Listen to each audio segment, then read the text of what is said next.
చూస్తే ఒకళ్ళు శెట్టిబలిజ కులానికి చెందిన అభిమాని, ఒకళ్ళు ఇంకొకళ్ళు రజక కులానికి చెందిన అభిమాని.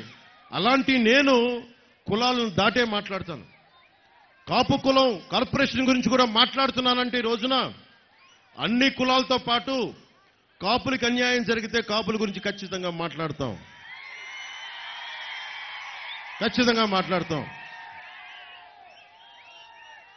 కాపు సామాజిక వర్గానికి కూడా తెలియాలి కదా మీకు జరుగుతున్న అన్యాయం. కాపు కార్పొరేషన్కి సంవత్సరానికి జగన్ 2000 కోట్లు ఇస్తానని చెప్పి పెద్ద మన జక్కంపూడి రాజా గారిని కార్పొరేషన్ చైర్మన్గా చేశారు.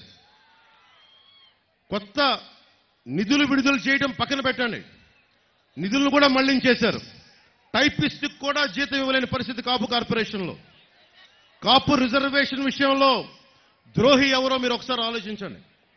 రిజర్వేషన్ రాష్ట్ర పరిధిలో లేదని చెప్పాడు. సరే, సంతోషం, నువ్వు చేయలేకపోయావు. జగన్కి చాలా గుండె ధైర్యం ఎక్కువ, జగన్ మెచ్చుకోవాలి. కాపులకి ససేమేర రిజర్వేషన్ ఇవ్వనంటే జక్కంపూడి రాజా గారు అందరూ కూర్చోడానికి మద్దతు తెలిపారు. సో ఇక్కడ కులం లేదని మనందరికీ అర్థమవుతుంది కదా. కాపు ఈబీసీ రిజర్వేషన్, కాపులకి రిజర్వేషన్ ఇవ్వలేకపోతున్నాం కాబట్టి, ఎకనామికల్లీ బ్యాక్వర్డ్, ఆర్థిక పరంగా వెనుకబాటుతనం ఉంది కాబట్టి చదువుల నిమిత్తం కొన్ని ఇవ్వడానికి ఈబీసీ రిజర్వేషన్ కల్పించారు. దాంట్లో చంద్రబాబు గారు ఉన్నప్పుడు కనీసం EBC economically backward class 5% reservation కల్పించారు 2014 నుంచి 19 వరకు. వైఎస్ జగన్ వచ్చి ఈ రోజున రిజర్వేషన్ పక్కన పెట్టండి, అది వేరే విషయం, ఈబీసీ రిజర్వేషన్ కూడా తీశాడు. ఇంకా కాపు సామాజిక వర్గం ఇంకా జగన్ వైపు నిలబడతాను, ఇంకా మనకి జక్కంపూడి రాజా గారి పక్కన నిలబడతామంటే అది ఎంత రైటో రాంగో మీరే ఆలోచించుకొని ఓటేయండి జగన్కి. జీవీఎల్ గారు అడిగారు, భారతీయ జనతా పార్టీ రాజ్యసభ ఎంపీ, చట్టసభలో అడిగారు, పార్లమెంట్లో అడిగారు, ఎకనామికల్లీ బ్యాక్వర్డ్ క్లాస్ రిజర్వేషన్ ని విభజన రాష్ట్ర పరిధా కేంద్ర పరిధా అంటే కేంద్రం ఒకటే చెప్పింది, అది రాష్ట్ర పరిధిలోనే వస్తుందని. అన్ని కులాలకి రిజర్వేషన్ ఉంది.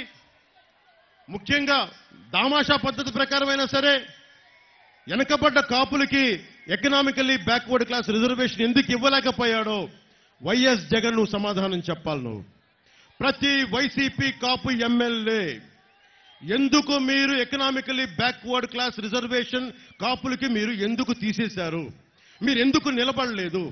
ఎంతసేపు కాపు ఎమ్మెల్యేలు కాపు నాయకులు నన్ను తిట్టడం తప్ప కాపు సామాజిక వర్గానికి మీరు ఏం చేశారు? మీరు ఏదైనా మాట్లాడితే నన్ను తిట్టడం తప్ప, ఇంతకాలం నన్ను తిట్టి తిట్టి తిట్టి అందరూ వైసీపీలోకి వెళ్ళిపోయారు. ఈ రోజున ఇది నాకు ఎప్పుడో తెలుసు.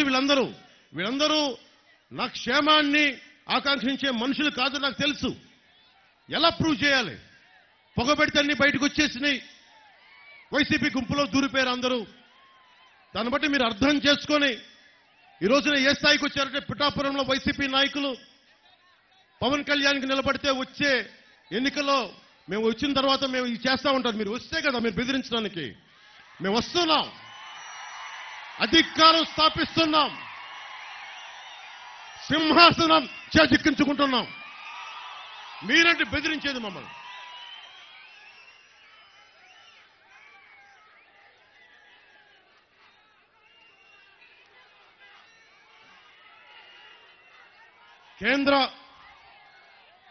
కేంద్ర ప్రభుత్వం ఎందుకు మేడం పురంధేశ్వరి గారిని రాజమండ్రి ఎంపీగా మనం గెలిపించుకోవాలి? ఇందాక బత్తుల బలరామకృష్ణ గారు చెప్తా ఉన్నారు, సాగునీరు తాగునీరు కావాలంటే కొన్ని కేంద్ర అనుమతులు తప్పవు కొన్నిటికి. పోలవరం అయితే మన చెరువులు నిండుతాయి, వీళ్ళు లేఅవుట్ వేసిన చెరువుల్ని తిరిగి చెరువులు చేద్దాం. అలాగే పోలవరం పూర్తి చేయాలి. అందరూ దాన్ని పిచ్చి పిచ్చిగా దాన్ని జగన్ ప్రభుత్వం అన్యక్రాంతంగా వాడేశారు. దాన్ని మన కేంద్ర మంత్రి గజేంద్ర షెకావత్ గారు నాకు ఒకటే చెప్పారు ఆయన కలిసినప్పుడు, వైఎస్ జగన్ ప్రభుత్వం పోలవరం ప్రాజెక్ట్ ని ఒక ఏటీఎం లాగా వాడేశారు, దాన్ని ఎనీ టైం మనీ లాగా వాడేశారు. అది మనం వచ్చి బాగు చేద్దామంటే నీకు వారి తరఫున మాటిస్తా ఉన్నాను, వచ్చి పోలవరాన్ని పూర్తి చేసే బాధ్యత